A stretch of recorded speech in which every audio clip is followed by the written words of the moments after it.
오늘 함께 보실 하나님 말씀은 느헤미야서 말씀을 보겠습니다. 1장 11절과 2장 18절 두 구절을 읽겠습니다. 느헤미야서 1장 11절과 2장 18절 찾으셨으면 함께 소리내서 읽기를 원합니다. 시작. 주여 구하오니 귀를 기울이사 종의 기도와 주의 이름을 경외하기를 기뻐하는 종들의 기도를 들으시고 오늘 종이 형통하여 이 사람들 앞에서 은혜를 입게 하옵소서 하였나니 그때 내가 왕의 술관원이 되었느니라. 2장 18절 다시 함께 읽겠습니다. 시작. 또 그들에게 하나님의 선한 손이 나를 도우신 일과 왕이 내게 이른 말씀을 전하였더니 그들의 말이 일어나 건축하자 하고 모두 힘을 내어 이 선한 일을 하려 하매. 아멘. 오늘 말씀의 제목은 일어나 건축하자, 이런 제목으로 보겠습니다. 두 구절의 말씀을 함께 읽었는데요. 앞에 것은 느헤미야가 하나님께 기도하는 내용입니다. 그리고 뒤에 것은 그 기도가 응답되어서 역사가 시작되는 그런 장면의 내용입니다. 그럼 오늘 느헤미야서를 함께 묵상하길 원하는데요. 느헤미야서는 아주 이제 중요한 성경의 책이죠. 느헤미야서 앞에는 에즈라서가 있습니다. 이제 에즈라서와 느헤미야 함께 읽어보면 좋은 것인데요. 동시대의 인물입니다. 한 사람은 이스라엘의 영적 재건, 영적인 면에서의 부흥을 이끌었던 인물이라고 한다면, 또 한 사람은 행정적, 또 정치적으로 하나님의 도구가 되어서 성전의 재건에 귀하게 쓰임받은 그런 인물이죠. 하나님께서는 시대마다 이런 사람들을 들어 쓰셔서 무엇을 하십니까? 무너진 것들을 일으켜 세우십니다. 오늘 이 시대에도 마찬가지일 것입니다. 무너진 모든 것들을, 하나님이 보시기에 무너진 모든 것들을, 하나님의 일꾼들을 들어 세우셔서 다 일으켜 세우시는 역사를 지금도 행하고 있는 것이죠. 우린 작게 보면 우리 인생도 마찬가지입니다. 우리 인생도 우리의 죄로 인해서 무너졌을 때 어떻게 우리가 다시금 일으켜 세워질 수 있는가? 우리는 이 말씀을 봐야 된다 생각합니다. 뿐만 아니라 주를 섬기는 많은 일들도 마찬가지입니다. 인간이 하는 일들은 늘 무너질 수 있고 망할 수가 있습니다. 그것이 어쩌면 회파된 성전, 허물어진 성전의 모습과 같을지 모릅니다. 그 모든 것을 어떻게 이렇게 세울 수 있는가? 오늘 이 느헤미야서 1장, 2장을 보면서 그 비결에 관해서 깊이 생각해 보는 시간을 갖길 원합니다. 느헤미야서 1장은 쭉 보기를 원하는데요. 1장 1절 이렇게 시작합니다. 하가랴의 아들 느헤미야의 말이라. 아닥사스다 왕 제20년 기슬르월에 내가 수상궁에 있는데, 이렇게 되어 있습니다. 자, 우리 느헤미야서의 시작을 읽었습니다. 느헤미야가 지금 어디에 있는 것입니까? 페르시아, 바사라고 성경에 기록되어 있는데 페르시아 제국에 있는 그 궁전 안에 있는 것입니다. 왜 그럴까요? 이스라엘 백성들이 우상을 섬기다가 나라를 다 잃어버리고 이방 제국의 침략을 받고 다 빼앗기게 되죠. 그래서 이방 제국에 그 백성들이 포로로 끌려갔을 때에 느헤미야도 있었던 것입니다. 그러다가 어떠한 이유에서인지 몰라도 느헤미야가 궁전에서 일하게 되었습니다. 그 수상궁에 있는데 2절, 내 형제들 가운데 하나인 하나니가 두어 사람과 함께 유다에서 내게 이르렀기로 내가 그 사로잡힘을 면하고 남아있는 유다와 예루살렘 사람들의 형편을 물은 주. 그래 이방 제국의 궁전 안에 있는 느헤미야가 이제 어떤 사람이 자기 본국에 예루살렘에 다녀온 사람이 있다는 얘기를 듣게 됩니다. 그래서 궁금해서 그곳의 형편이 어떠한지를, 상황이 어떠한지를 물었다는 것입니다. 그러니까 3절에 그들이 내게 이르되 사로잡힘을 면하고 남아있는 자들이 그 지방 거기에서 큰 환난을 당하고 능력을 받으며 예루살렘 성은 허물어지고 성문들은 불탔다 하는지라. 이런 소식을 느헤미야가 듣게 되는 거죠. 자기 백성들이 있는 곳, 하나님의 성전이 있는 그 땅이 황폐화되어 있는 것입니다. 그곳의 사람들은 능력을 받고 성전, 성벽은 다 무너지고 성문은 불타 있는 것입니다. 그러니까 하나님을 잃어버린 백성들의 비참한 모습을 그대로 보여주고 있는 것이죠. 오늘날 많은 교회들의 모습이 사실 이와 같다고 할 수 있습니다. 이 시대의 교회가 세상에 존경을 받고 칭송을 받는 것이 아니라 능력을 받습니다. 성전이 무너진 것처럼 믿는 자들의 신앙은 다 무너져 있습니다. 예배를 드리지 않고 그렇기 때문에 무엇을 어떻게 해야 할지 삶의 방향을 다 잃어버렸습니다. 세상의 빛과 소금의 사명을 감당해야 할 자들이, 믿는 자들이 그 힘을 다 잃어버린 시대, 그것이 오늘의 이 시대가 아닌가. 다는 아니겠죠. 다는 아닐 것입니다. 그럼 많은 교회들이 그렇고 많은 믿는 자들이 그렇다라고 우리는 볼 수가 있는 것입니다. 이러한 때에 우리는 이 느헤미야서를 읽으면서 우리가 무엇을 생각하고 어떻게 살아야 되는지를 배울 수 있는 것입니다. 이때 느헤미야는 어떻게 했습니까? 그 소식을 듣고 4절에 내가 이 말을 듣고 앉아서 울고 수일 동안 슬퍼하며 하늘의 하나님 앞에 금식하며 기도하여 라고 했습니다. 울었다라고 되어 있죠. 금식하며 기도하기 시작했습니다. 자, 여러분, 우리는 이 4절을 보면서 이 느헤미야의 마음이 어떠한 것인지를 잘 생각해 볼 필요가 있습니다. 어떤 것일까요? 예수님께서 직접 전해주신 산상순, 마태복음 5장에 보면 천국 백성들이 가지는 8가지 마음에 관해서 예수님이 얘기해 주셨습니다. 팔복선언이죠. 그 중에 마태복음 5장 4절에 이런 말씀이 있습니다. 애통하는 자는 복이 있나니 그들이 위로를 받을 것이며. 애통하는 마음, 이러한 마음을 가진 자는 복이 있다. 이 애통이라는 것은 크게 2가지가 있다고 했습니다. 자기 죄에 대한 애통함이 있죠. 내가 하나님 앞에 지은 죄에 대해 내가 이렇게 살면 안 되는데 내가 이런 죄를 지었구나. 그런 것을 두고 가슴을 치며 울며 기도할 수 있는 그 마음이 애통인 것이죠. 개인적인 애통. 그러나 또 어떤 애통이 있습니까? 공적인 죄를 두고 가슴을 치며 울며 기도하는 그 마음, 그 애통이 있다고 했습니다. 패역한 시대를 두고 슬퍼할 수 있는 마음. 교회가 멸시를 받고 믿는 자들이 능력을 당하는 현실을 두고 애통하는 마음. 느헤미야 안에 이 마음이 있는 것입니다. 여러분, 이 마음을 가지는 것이 중요합니다. 하나님께서는 그 마음을 보시고 역사를 하시는 것입니다. 그래서 이 마음을 가진 느헤미야를 통해서 하나님께서 큰 역사를 시작하시는 것이죠.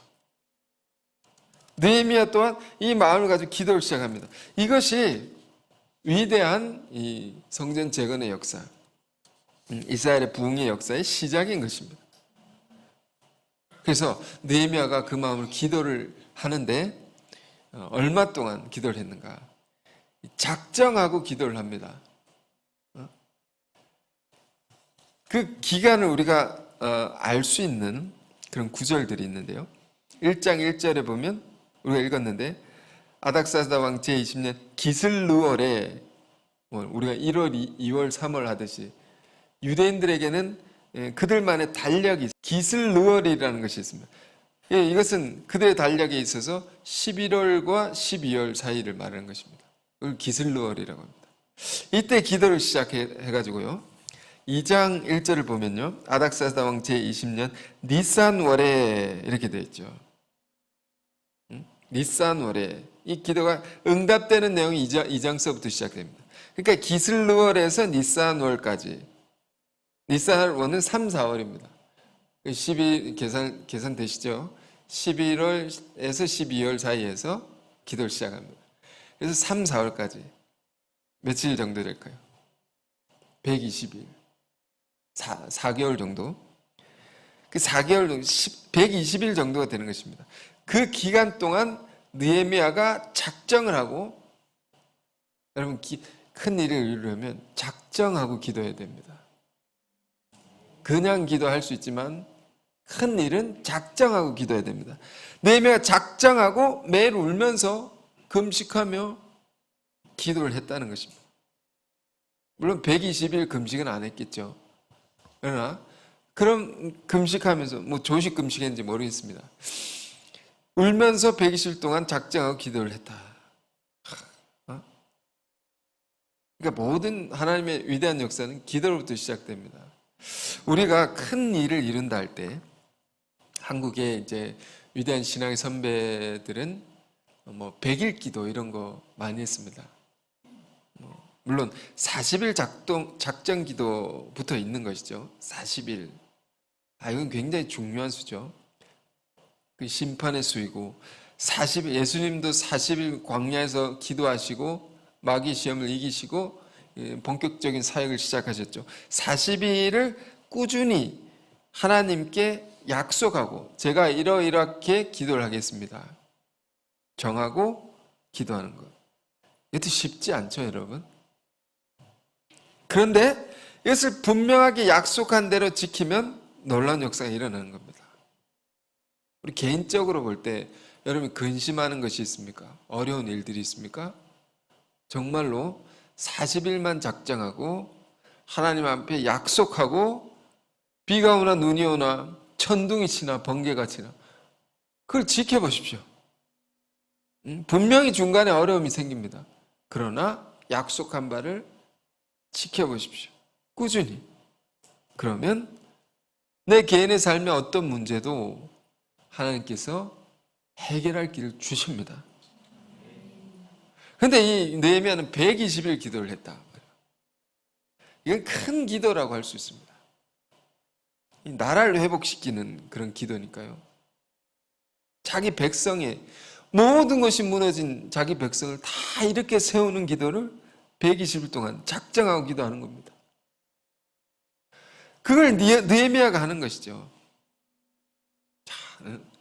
최근에 작정 기도를 시작한 사람들이 있습니다. 저도 이 말씀 보고 작정을 해야 되겠구나.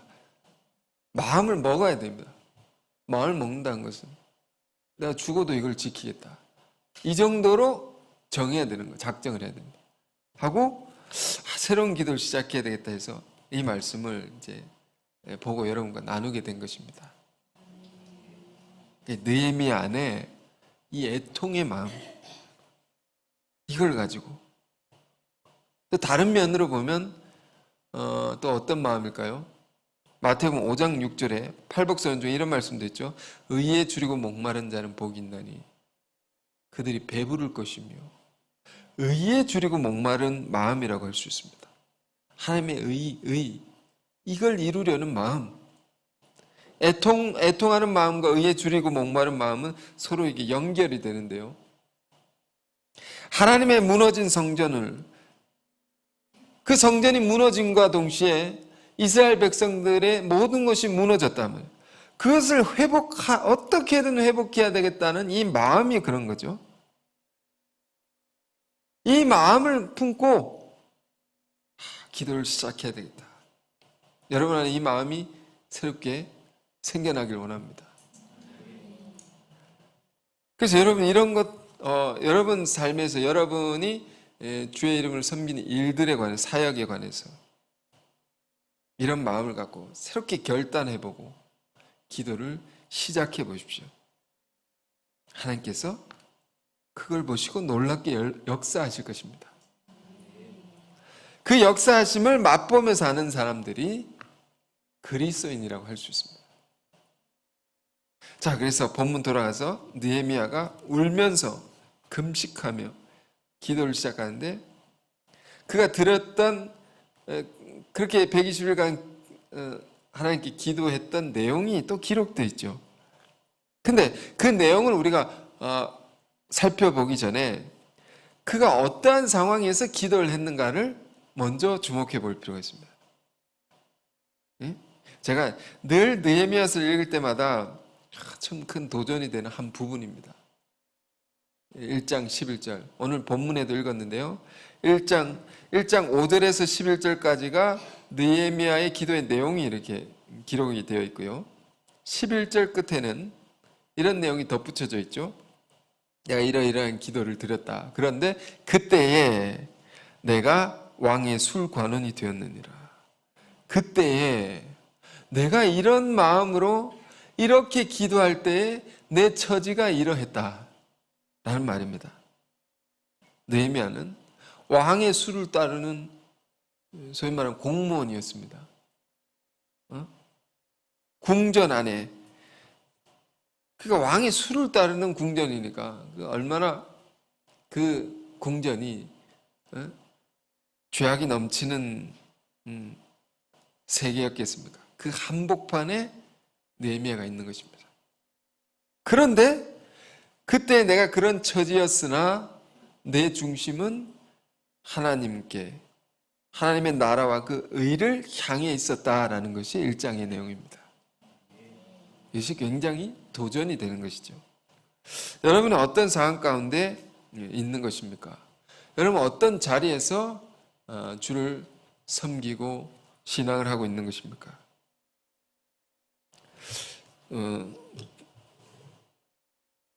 주의 일을 섬기는 분도 계시지만 세상 속에서 또 많은 일들을 하시는 분도 계실 것입니다. 우리가 세상 가운데 살아가면서 세상의 시류라고 하죠. 문화적인 세상 문화에 우리가 섞이기 쉽습니다. 영향받기 쉽습니다. 요즘 미디어 절제 운동을 하는 사람들이 있습니다. 미디어를 통해서 세상 물이 우리에게 스며들어옵니다. 여러분 이것을 잘 생각해 봐야 됩니다. 노아의 방주처럼 거룩한 방주 속에 보고를 하고, 자발적인 겁니다. 억지로 시킬 수 없는 거죠. 억지로 시킨다고 되겠습니까 이게? 그래, 그 시간에 성경을 읽는다는 겁니다. 너무 좋다는 겁니다. 성경을 안 읽어도 너무 좋은 겁니다. 읽으면 더 좋은 것이고요. 원하시는 분들 연락 주십시오. 자발적으로. 그러니까 이제 세상 속에 우리가 있으면서 이 영향을 받기가 너무 쉬운 것입니다. 이거를 세상 속에 있으면서 그걸 극복하고 사는 일은 정말 쉽지 않은 것입니다. 그런데 느헤미야는 그 쉽지 않은 일을 했단 말이에요. 사실 우리가 교회 공동체가 있는 이유가 뭡니까? 공동체적으로 이걸 극복할 수 있는 힘을 얻는 거죠. 서로 격려하고 도우면서 할 수 있다, 할 수 있다. 근데 느헤미야는 정말 뛰어난 사람이었던 것입니다. 어떤 사람은 세상 속에, 중국말에 화이부동이라는 근사한 말이 있습니다. 어울리지만 같아지지는 않는다. 어울려야 되죠, 우리가 어울려야 됩니다. 할 수만 있으면 누구와도 화목할 수 있어야 된다고 사도 바울도 말했습니다. 누구랑도 잘 지낼 수 있어야 됩니다. 세상에 누구라도. 그렇지만 같아지지는 않는다 말입니다. 섞이지 않는다는 겁니다. 느헤미야는 수를 따르는 공무원이었습니다. 그러니까 이 하나의 사실이 말해주는 것만 해도 그 세계가 어떠한 세계였는가를 다 말해주죠. 왕 옆에 수많은 공무원, 이 직무를 맡은 수를 따르는 여러분, 우리가 이런 사람이 되길 원합니다. 근데 기도의 내용이 뭡니까? 참으로 깊은 내용인데 5절부터 나옵니다. 이렇게 기도했다. 이르되 하늘의 하나님 여호와 크고 두려우신 하나님이여, 주를 사랑하고 주를 계명은 지키는 자에게 언약을 지키시며 긍휼을 베푸시는 주여 간구하나이다. 이 기도의 시작이 뭘 가지고 기도를 시작합니까? 언약을 가지고 기도를 하죠. 언약, 하나님이 말씀으로 그의 백성과 약속하신 것입니다. 하나님이 이런 약속하셨지 않습니까? 하나님이 약속을 지키시는 분이심을 제가 알고 기도합니다. 여러분, 사실 지금 누구에게 기도하는 겁니까? 느헤미야의 기도라는 것이 하늘에 계신 하나님께 드리는 기도죠. 근데 그 하나님이 지금 이스라엘 백성들이 자기들이 하나님을 버리고 떠나가지고 죄 짓고 나라 잃어버리고 비참하게 된 것인데, 그 하나님의 입장에서는 어떻게 했습니까? 너희들이 내 말을 듣지 않고 죄를 짓고 망한 것인데 내가 무슨 상관이냐? 말도 안 듣다가 그렇게 된 것인데 죽든지 말든지 저 높은 하나님이 그걸 왜 관심을 가지겠는가? 말을 안 듣다가 그렇게 된 것인데 그의 기도를 들어줄 하등의 이유가 없는 것입니다. 일고의 가치도 없는 것입니다. 사실은 여러분, 우리가 기도할 때 이것을 먼저 알아야 됩니다. 하나님께서 우리 죄인들의 기도를 들어줄 이유가 아무것도 없는 것입니다. 뭐가 예쁘다고 들어줍니까? 인간은 바울의 말처럼 본질상 진노의 자녀다.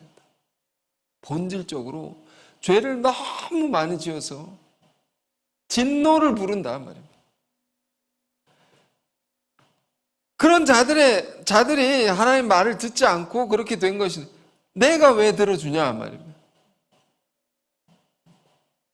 그런데 느헤미야가 그런 면목이 없지만 하나님께 어떻게 기도하는가 잘 보십시오. 하나님 이런 약속을 주셨지 않습니까? 이걸 기억하시고 내 기도를 들어주셔서.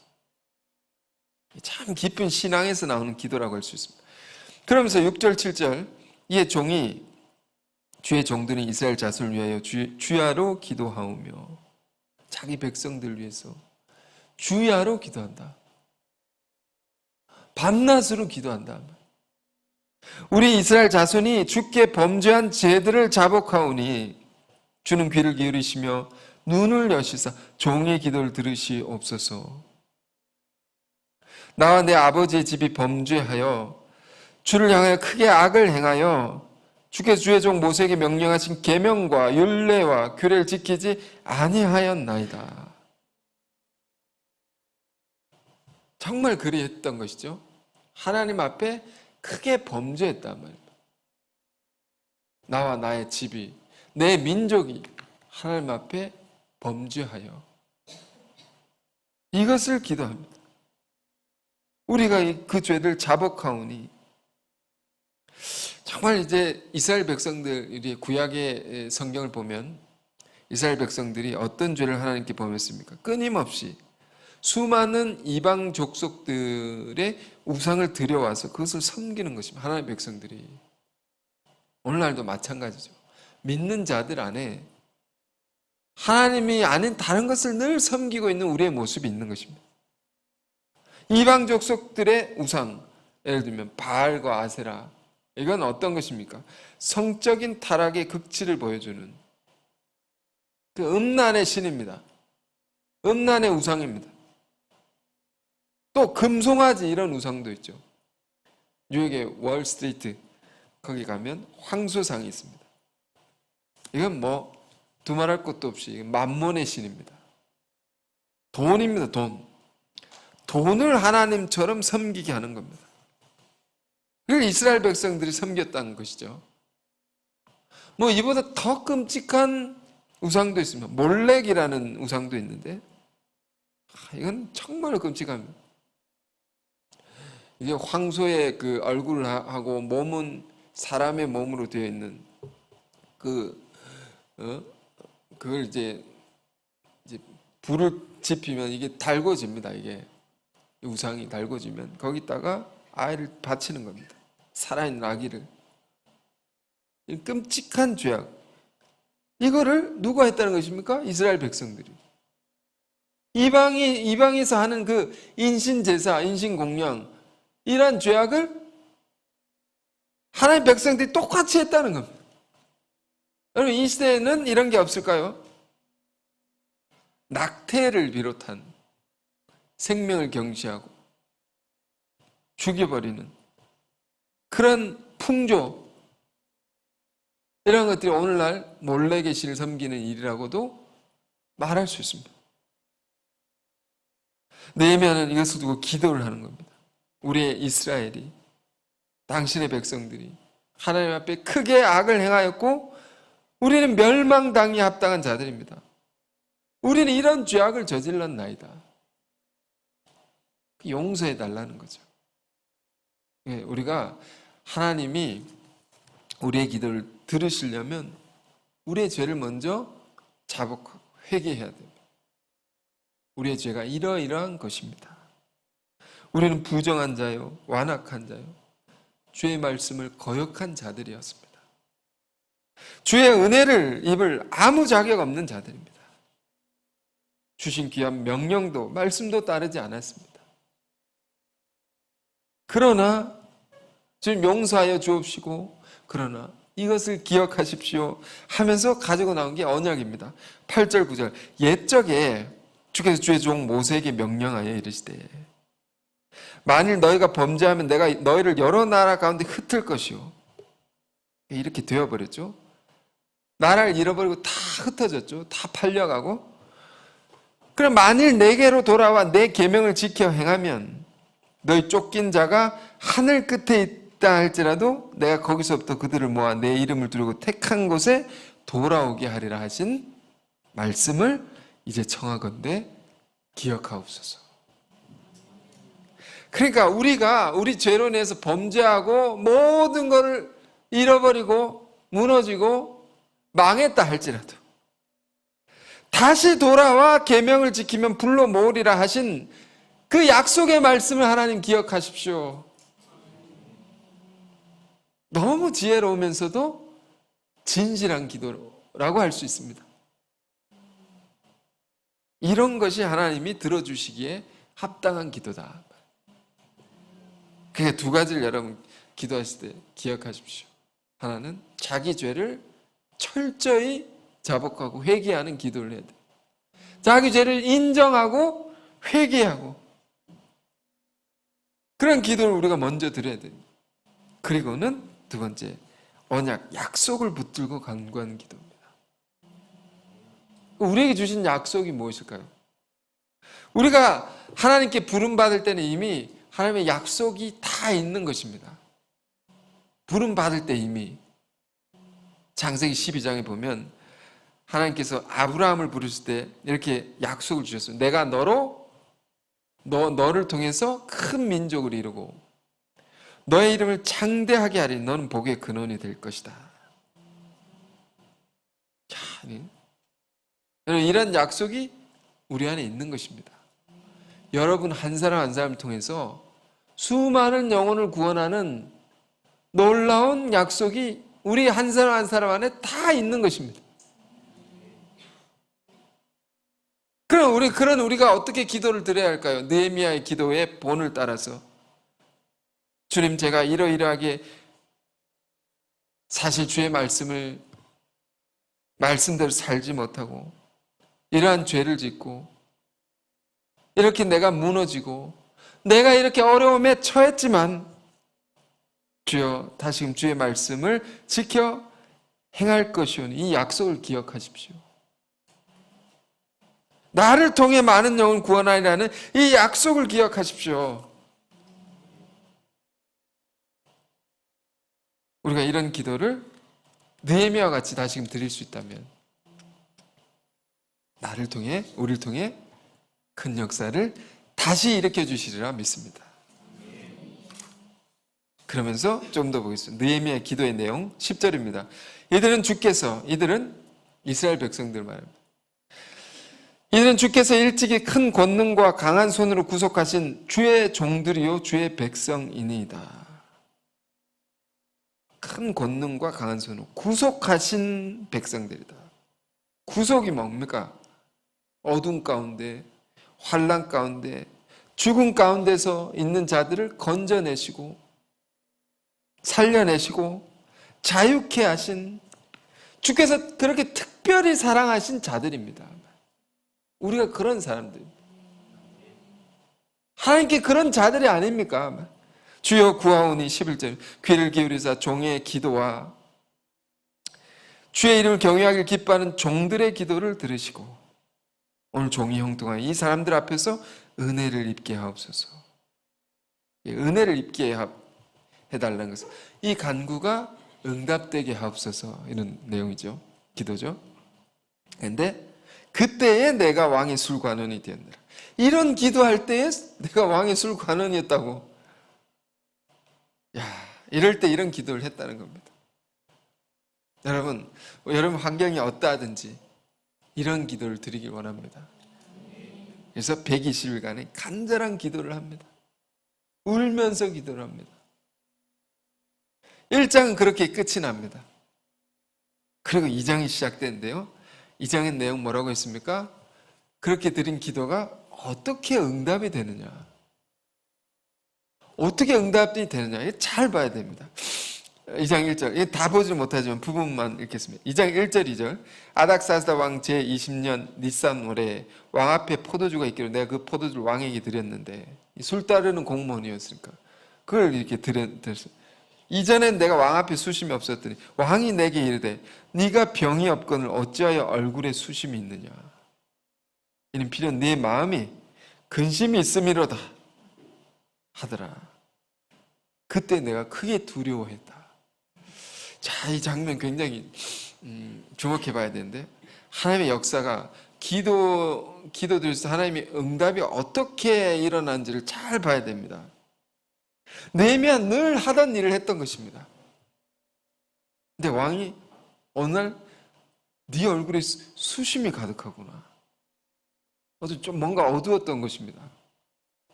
그걸 관심을 가진다는 겁니다.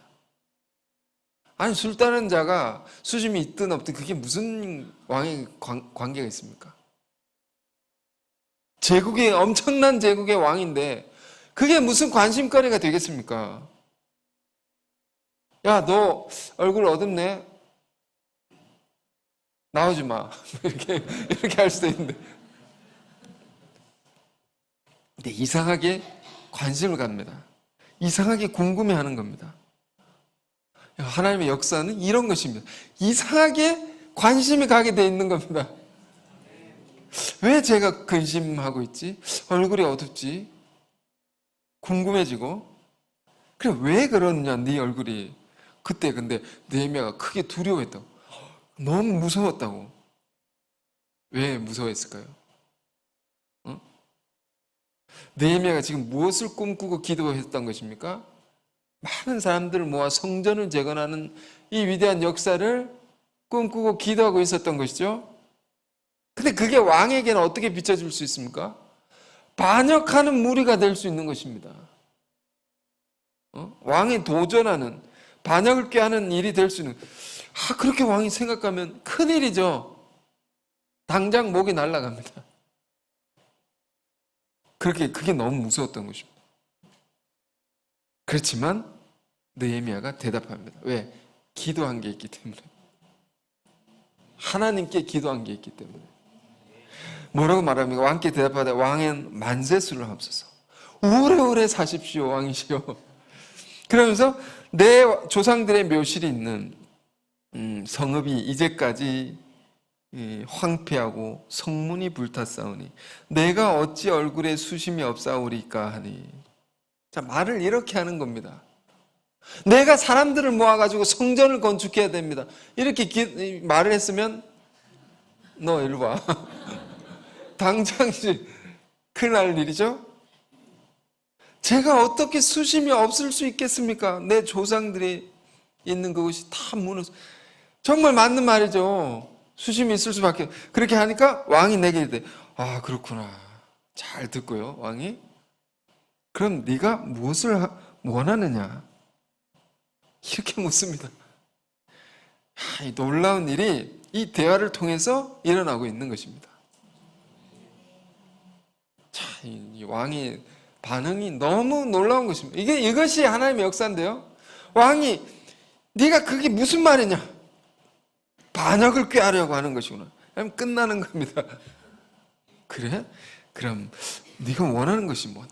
여러분 이것이 이런 일이 그냥 일어난 것이 아닙니다. 우연하게 일어난 일이 아닙니다. 기도의 힘이 여기 있는 것입니다. 하나님의 역사, 주권이 이렇게 미치는 것입니다. 왕의 마음을 열기도 하고 그 마음을 닫기도 하시며 하나님은 수를 따르는 자의 얼굴을 주목하게 하시며 근심하는 것을 관심하게 하시며 이런 것이 다 하나님께서 하시는 일이니 우리의 기도를 할 때 그 응답하시는 일이라는 겁니다. 자, 이번에 어떤 얘기를 들었습니다. 들은 얘기입니다. 매우 중요한 일을 하시는 분이 계신데 큰 일을 하는데 이제 큰 위기가 왔습니다. 하나님 일을 할 때는 꼭 위기가 옵니다. 그래서 이것을 어떻게 대처해 나갈 것인가, 풀어 나갈 것인가, 이것이 지도자의 역할인 것이죠. 위기 대처 능력. 그래서 위기가 왔는데 어떻게 하는 것이냐, 기도를 하신 것 같습니다. 기도를 하는데 그런 가운데 기도를 계속하면 어떤 일이 어떤 상황에서 일어납니다, 여러분. 기도를 하시는데 길가에 이제 아주머니들이 대화하는 것을 이렇게 들으셨다고 합니다. 무슨 얘기를 하나? 내 관심이 이런 것이고 내 기도는 이런 것인데 아주머니가 대화하는 게 무슨 관계입니까? 근데 이렇게 들으시다가 관심을 가지고 대화를 해보니까 놀라운 길이 거기 있는 겁니다. 거기서 발견한 겁니다. 풀어낼 길을. 여러분 이런 것이 하나님의 역사입니다. 이상하게 뭔가를 보게 하시고 뭔가를 관심을 갖게 하시고 듣게 하십니다. 내 기도와 상관이 없는 일일 것 같지만 여러분 이걸 열어두고 있어야 됩니다. 기도하는 사람이 하고 열어둬야 되죠. 응답하시는 것이 어떻게 응답되는가? 그 뭔가를 간절히 우리가 기도하고 살면 이런 것이 있는 것입니다. 들어야 할 것을 듣게 하시고 봐야 할 것을 보게 하셔서 도무지 있을 수 없는 일이 일어나게 된다. 이 장면처럼요. 그래서 놀랍게 해결이 됐다는 이야기, 해피엔딩입니다. 우리 안에 일어난 이야기를 하는 것입니다. 구체적인 건 따로 들어보시고 물으셔서 들으시고. 그래 지금 느헤미야에게 묻죠. 왕이 네가 뭘 원하느냐. 이게 왔다. 하나님 응답이 왔다 이렇게 느낀 겁니다. 느헤미야가. 그래서 하나님께 묵도를 하고 마음으로 기도를 하고 말을 하기 시작합니다. 숨을 이렇게 가다듬고 말을 하기 시작하는 거죠. 그 내용이 쭉 나오는데요. 이런 내용입니다. 제가 조상들이 있는 유다 땅에 가서 성을 건축하게, 무너진 성을 건축하게 하옵소서. 그러니까 왕이 그래 네가 언제 돌아올 거냐. 언제까지 오겠습니다. 그래 알겠다. 그때 돌아오라. 근데 더 얘기를 합니다. 느헤미야가. 근데 제가 거기까지 가려면 통과할 수 있는 증서가 필요합니다. 왕이시여 그 증서를 내게 허락해 주옵소서. 그래 그것도 주겠다. 그리고 그칠 것 같았는데 또 요구를 합니다. 그런데 그 성을 건축하려면 이게 자재가 필요합니다. 이것도 제가 여기서 가져갈 수 있도록 증서를 주십시오. 아, 그래? 왕이 다 허락한지라. 이렇게 되어 있습니다. 8절에 그래서 느헤미야가 뭐라고 기록이 됐냐면 하나님의 선한 손이 나를 도우심으로 왕이 다 허락했다고. 야, 여러분 이걸 깨닫는 것도 중요합니다. 어쩌다가 됐네? 이러면 이제 문제가 생기는 거죠. 어쩌다가 되는 것은 없습니다. 하나님의 선한 손이 도우심으로 되는 겁니다. 정확하게 아는 거죠. 도우심으로 왕이 이렇게 나에게 허락했다고. 왕이 허락할 이유가 없습니다. 술 따르는 공무원에게. 무슨 증서를 달라고 하냐, 무슨 자제가 필요하다니 무슨 짓을 하느냐는 것이냐, 이럴 수도 있는데 다 허락했다고. 아니, 옆에 있는 왕비까지 도웁니다. 왕비까지 긍정을 해주고, 왕비가 반대를 했으면 그것도 이제 문제가 생기는 거죠. 다 허락해가지고. 여러분, 우리가 이것을 보면서 뭘 깨달아야 합니까? 1장에서는 어떻게 기도를 해야 되는 것을 배울 수 있는 거죠. 2장에서는 기도하는 자, 기도가 어떻게 응답되어지는가를 잘 보면서 우리가 기도를 했다면 기도로 끝나면 안 된다는 겁니다. 그것이 이루어지는 방향을 주목하고 바라봐야 되는 것이고요. 그 방향으로 행동해야 된다. 말하고 행동해야 된다. 움직여야 된다. 그러니까 우리가 정말 기도를 하고 뭔가를 얻고자 하는, 느헤미야가 왕에게 두려움을 무릅쓰고, 그렇지만 하나님께 기도한 것이 있으니까 기도를 했다면 말을 해야 된다. 그리고 행동해야 된다. 그래야 하나님이 역사를 한다는 겁니다. 그 사람을 통해서. 지금 느헤미야 안에는 하나님의 능력을 너무 잘 알고 있는 게 있습니다. 이게 하나님의 능력이구나. 역사하는 것이구나. 그 왕을 통해서 하나님 들어주실 것 같은 겁니다. 이걸 믿고 말하는 거죠. 정말로 그대로 다 역사하시는데 한 가지만, 그러니까 기도 제목이 한 개만 있으면 안 되는 겁니다. 여러 개를 두고 이거를 이루려면 필요한 것들을 구체적으로 생각하고, 이게 필요하고 저게 필요하고 사람이 필요하고 자재가 필요하고, 가는데 뭐가 이제 행정적으로 처리가 되어야 되고, 여러 가지 큰 일들을 이룰 때는 그런 것들, 과정들이 있지 않습니까? 기도 제목을 다 구체화시켜서 정해놓고 그걸 다 말을 해야 됩니다. 행해야 됩니다. 왕이시여, 사실 제가 이걸 이루려고 하는데 이걸 이루려면 이것도 필요하고요, 죄송합니다, 저것도 필요하고요, 죄송합니다, 이것도 필요합니다. 야 이놈아 하지 않고 그래 이것도 하고 다 하라. 왜? 하나님이 지금 역사, 그 왕에 들어가 역사합니다. 응? 그 사람을 통해서 다 주신다는 거예요. 그러니까 여러분, 사람을 또 함부로 하면 안 됩니다. 사람을 통해서 이루시는 거죠. 지금 다 주시는 거죠. 여러분, 우리가 이 이야기를 읽으면서 이게 느헤미야를 통해 일어난 이 역사가 그때 그것의 이야기로만 듣지 않기를 원합니다. 느헤미야의 자리에 우리가 자리에서 우리를 통해서 동일하게 하나님 역사하신다. 역사하십니다. 그래서 느헤미야가 왕에게서 받은 증서를 가지고 예루살렘으로 갑니다. 물론 도중에 반대하는 자들도 만나지만, 그렇지만 통과해서 결국 도착을 합니다. 그래서 그곳에 있는 자기 백성들, 남아있는 백성들을 만나서 자기에게 일어난 놀라운 일들을 다 증거를 합니다. 그래서 그게 18절인데요. 오늘 본문입니다. 또 그들에게 하나님의 선한 손이, 잘 보십시오. 그들에게 하나님의 선한 손이 나를 도우신 일과 왕이 내게 이른 말씀을 전하였더니, 전했습니다. 그러니까 그들의 말이 일어나 건축하자 하고 모두 힘을 내요. 모두가 힘을 내요. 이 선한 일을 하려 하매. 자, 여러분, 여기 또 중요한 것이 있죠. 우리 안에 하나님이 역사하신 일들이 있다면 그걸 어떻게 됩니까? 할 수 있으면 많은 이들에게 얘기를 해야 됩니다. 우리도, 우리 교회도 귀한 역사의 현장에 다녀오신 분이 있으시면 간증 집회를 또 갔죠. 이번 주는 어렵고 다음 주에 이제 가질 예정입니다. 그곳에서 역사하신 하나님의 선하신 일들에 관하여 이 간증 집회가 굉장히 중요합니다. 다 듣게 한단 말이에요. 할 수 있으면. 그러니까 이것이 많은 백성을 이끄는 지도자의 중요한 역할이죠. 느헤미야가 그렇게 전했더니 그들의 말이, 듣는 사람들의 말이 마음이 바뀌었습니다. 절망과 슬픔과 원망과 이런 것이 가득했을지 모르는 백성들의 마음이 싹 달라집니다. 그러니까 이런 간증이 얼마나 중요하냐 말이에요. 하나님께서 역사하신 일들을 전하는 것이 얼마나 중요하냐 말이에요.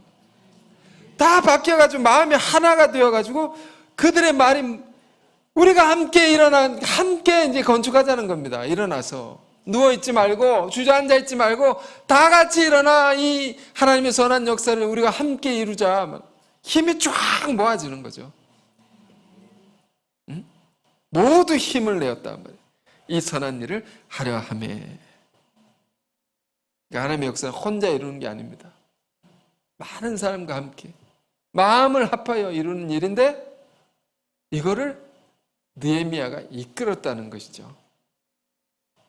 그렇게 위대한 성전 재건의 역사, 이스라엘의 부흥, 다시 일어나는 역사, 이게 시작된 겁니다.